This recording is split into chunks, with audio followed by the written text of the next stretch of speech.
I was maybe a good 50% of the way through drafting another Xenoblade video, trying to predict the future games lineup and guess what kind of titles we may see, and then they casually drop a 20-pound Nintendo Direct on my foot giving us more info on Xenoblade, Fire Emblem Fortune's Weave, and even Kingdom Hearts 4 news, so I kinda have to rework all that I've written and just compare it to the good news we actually got.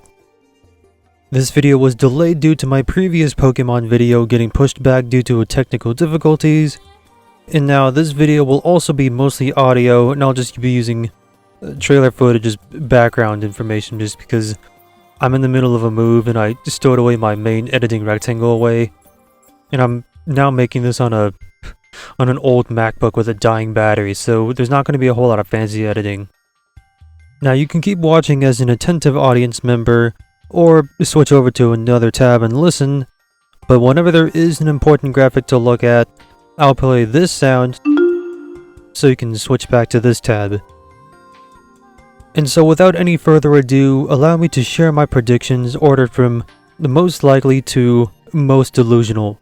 And let's just jump right into my first prediction. I personally did not think we'd actually get a Xenoblade 2 Definitive Edition.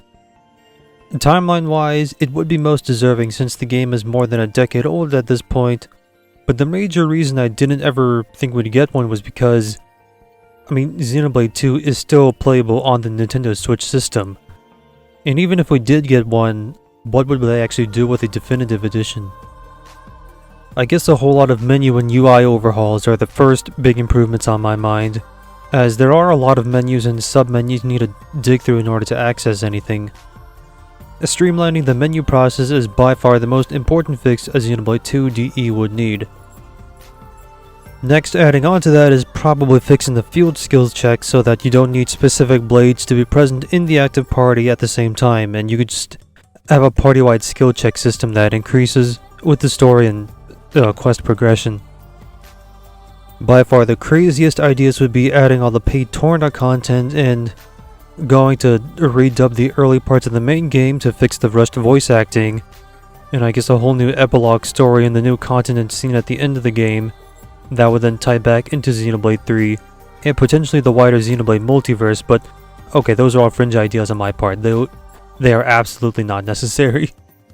Especially that last epilogue story idea. I don't think we need that because we have arguably we have two conclusions that wrapped up the entire Klaus trilogy, so it would be kinda odd to just bring it back up again. But instead of a full 2 definitive, I thought at most we would get to revisit all rest with a Switch 2 edition of the game that improves graphical quality, frame rates, and maybe introduce some bonus challenges for post-game content. Unfortunately, it would seem that I was incorrect, as the entire Klaus trilogy would get Switch 2 upgrades, so my first prediction would end up being incorrect for the better. But since we've already concluded the Klaus trilogy, and are just fucking around with the beloved series we've completed with Xenocarts and whatnot, this would be a great time to embark on a whole new adventure and become a potential entry point for newcomers to the series. I thought we would get a Xenoblade 4 with a lot of ideas on what this game would even be called. Either they'd call it Xenoblade 4 or give it some new series handle. Something like, I don't know, Xeno Souls, Xeno Dragon, and it would only be called Xenoblade 4 internally at Monolith or in the game's code. But it looks like we're getting a whole new Xenoblade in the form of Xenoblade Genesis, which that name has a lot of implications for the series as a whole. Because not only is it another Bible reference, the word Genesis itself means the start or beginning, which would of course be a whole new story separate from the Klaus trilogy and Xenoblade X, but likely connected to the wider Xenoblade multiverse. Already, I see a couple people online weary of the idea due to it leaning more heavily into high fantasy instead of the more sci-fi aspects of previous games. But this is another Xenogame under Takahashi's supervision, so we're more likely to end up in space at some point in the story. If I were to guess, Genesis is maybe like 70% high fantasy before the final act genre twist where it suddenly becomes like half high fantasy and half sci-fi. I mean, if you think about it, even Xenoblade 1 and 2 started off as arguably steampunk fantasy before suddenly becoming sci-fi stories also. If we looked at the sci-fi fantasy scale, I put the Klaus trilogy towards the middle before going slightly into the more sci-fi side. Xenoblade X leans way into the hard sci-fi end, and Xenoblade Genesis would be closer but not all the way into the fantasy end, with the chance to end up near the middle-ish. The point is, we're likely going to end up in space. Maybe it's just me, but the new setting even kinda looks like it's in the inside of a Halo ring, so for all we know, we could already be in space. I also want to briefly talk about Genesis's potential connection to the other Xenoblade games. I figured it would eventually cross over with them at some point in the future of the franchise, especially when they mentioned the 6 suns that, in my mind, immediately went to the 6 Ouroboros in the anime, which could have potential ties to Xenosaga. But most of all, I saw how the elven people in their long ears vaguely resembled the Samarians from Xenoblade X Definitive, and I don't know, maybe they have some kind of connection with each other. Okay, it's probably nothing more than a coincidence, but that could mean the elven people of Xenoblade Genesis may either be the ancient Samarians, another one of their descendants, or one of their creations left behind in the Genesis universe, before the Samarians abandoned it and made a quick stop in our universe in order to like this video and subscribe to the channel. Can't really say at this point, but Luxon already made a video going over that idea, and I agree with pretty much everything that he already said and more, so check out his video for more details about that. But speaking of potential ties to the rest of Xenoblade, there is one final prediction I made that the Nintendo Ninjas managed to not take from my mind and put into the Nintendo Direct that I'd like to share now. If my Xenoblade 2 Switch 2 edition was my most likely prediction, and a new Xenoblade title was my middling prediction that actually came true, my most delusional prediction is... yeah, that's not happening. I thought maybe one day Takahashi and Monolith Soft would somehow regain the rights to Xenosaga and either re-release it on the Switch eShop or create a modern remake for the Switch 2.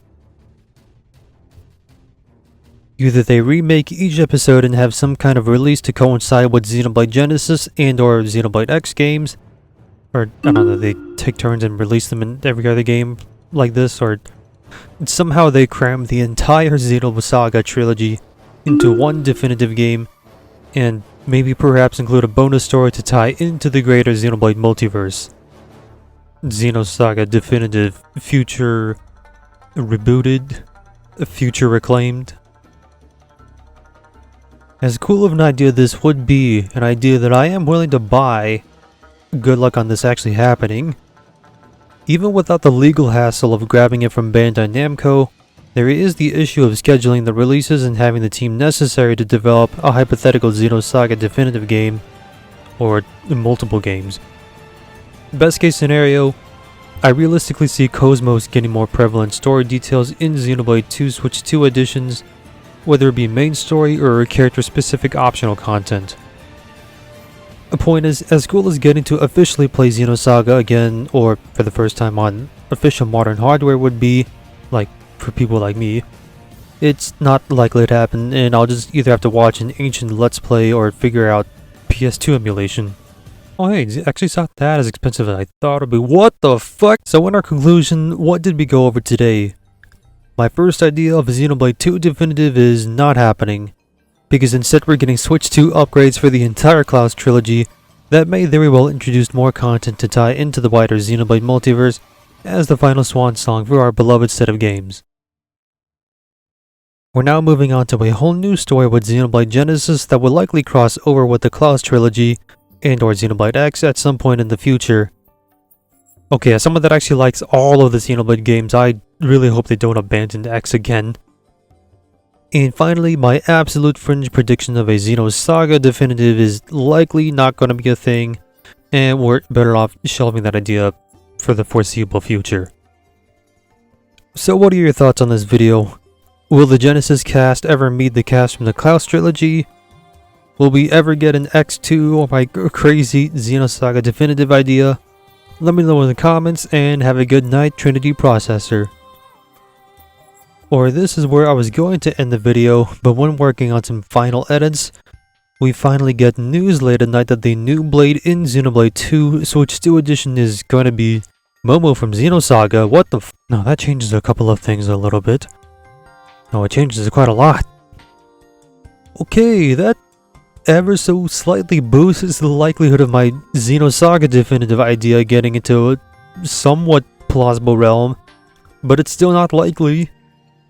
It really depends on whatever else they may decide to shadow drop, whether it be more Genesis info or if they add some more Xenosaga references into Xenoblade 3 Switch 2 upgrades, but okay, who knows at this point anymore. We'll just have to see what else happens in the future.